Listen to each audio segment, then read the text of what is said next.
A very good evening, everyone, respected sir, and my dear friends. After a few days, we are going to celebrate the 79th Independence Day of our beloved country. This is the day of pride, honor, and gratitude for every Indian. On the 15th of August 1947, after years of struggle, sacrifice, and courage, our beloved country became free from British rule. This freedom was not gifted to us. It came after the hard work and sacrifice of countless freedom fighters. Independence is not just about hoisting the flag and singing the national anthem. It is also about remembering our responsibilities as a citizen to be honest, united, and to contribute towards our country's progress. But if we talk about the current situation of India, it's really hard to find a responsible citizen, hard to find honesty if we talk about our leadership or private or public sector or anywhere else. And unity, people are divided in the name of religion, caste, and even in the name of languages. India is one of the most linguistically diversified nations in the world with a total number of 121 languages and 270 mother tongues. India used to be known as the country of religion, where every religion believers used to live together and united. But nowadays, situations are getting worse, and you know it better. India is the biggest democracy in the world, which has taken giant strides in the last few decades. We are now the world's fourth largest economy. However, being an Indian, you can't resist chalta hai. Let it be common attitude. Moreover, for everything, we can't have jugaad. But in between this, we cannot forget everyday issue, which continue to pose hurdles in the progress of the nation. These social, political, and economic issues are meant to be taken into consideration in order to improve the prevailing condition of our society. Issues like corruption, crime, condition of the road network, and so on need to be looked into immediately. What are the national issues India is suffering from? Corruption, illiteracy, education system, healthcare system, basic sanitation, poverty, women safety, infrastructure, unemployment, agriculture distress, crime, pollution, and rising price on everything, and many more. If we talk about corruption, the most widely spread endemic in India is corruption, which must be handled quickly and wisely. There is hardly any office in the both private sector and public sector that is untouched from this disease. There is no telling how much loss in the economy has suffered because of this. Though most of us are concerned when the time comes to act.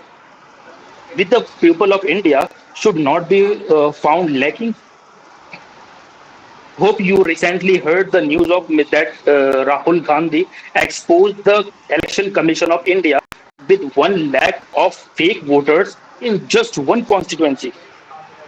1 lakh is not a small number. Can you imagine what will be the number in the whole nation? And for past 3 days, Election Commission doesn't have anything to reply, even though they have closed the information portal of voters. And today, in the morning, police detained Rahul Gandhi, Priyanka Gandhi, and few more big personalities because they are protesting against it. I don't want to say anything more about on this topic. Now let's talk about education system of India.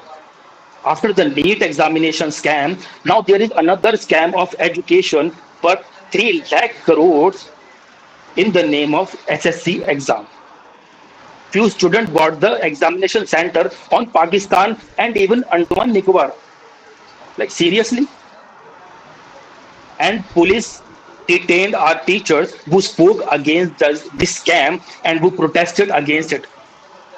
Still, our media is busy with covering the nonsense issues and ignore this kind of big issue. And what about the healthcare system of India? It is true that the world's most populous democratic country cannot provide proper healthcare facilities to its entire population. India is becoming the hub of medical tourism, but all these facilities are not available to local residents who happen to be poor. Healthcare is a neglected issue in our India, as major attention draws are agriculture and infrastructure and IIT. Lack of resources in rural India is a major concern of the day, leading to most of problems. 50% of all villagers have no access to healthcare providers. Infant mortality rate is 34 per thousand live births. Lack of nutrition cause stunning growth in 50% of all the babies. And 36% of India have no access to toilet. Despite the country's medical tourism bringing in $2.8 billion in 2020 and being the fourth largest medical devices market, the healthcare system for Indian citizen has been a disappointment. According to a report by Niti Aayog, the country has 1.3 hospital bed per thousand population, with almost 50% of it concentrated in states like Karnataka, Telangana, Uttar Pradesh, Kerala, Tamil Nadu, and Maharashtra. Now the question arises ab- about who is responsible for all this. Obviously, it's the fault of the government as well as our society. There is so much explanation behind it, but I want to talk about the solution here. No matter if you don't like the government, we all have love our nation. So we have to be a good citizen of it. Even as an individual, we have to serve for our country. We have to get educated. We have to behave like an educated person because education is the key to change in the country. We have to become skillful, knowledgeable, and try to be the best in your profession. Earn so much money in the right way and help the poor and those who are weak surrounding you. Try to educate and spread awareness about it and help to serve the growth of our beloved country. This is how we can. This is how you can be a good citizen. Now, I want to wind up my speech with the remembering you all that chanting Bharat Mata Ki Jai will not prove your love towards the country. I love my country and I don't have to prove it. I will show it by my action. Thank you for paying attention to my words. Jai Hind.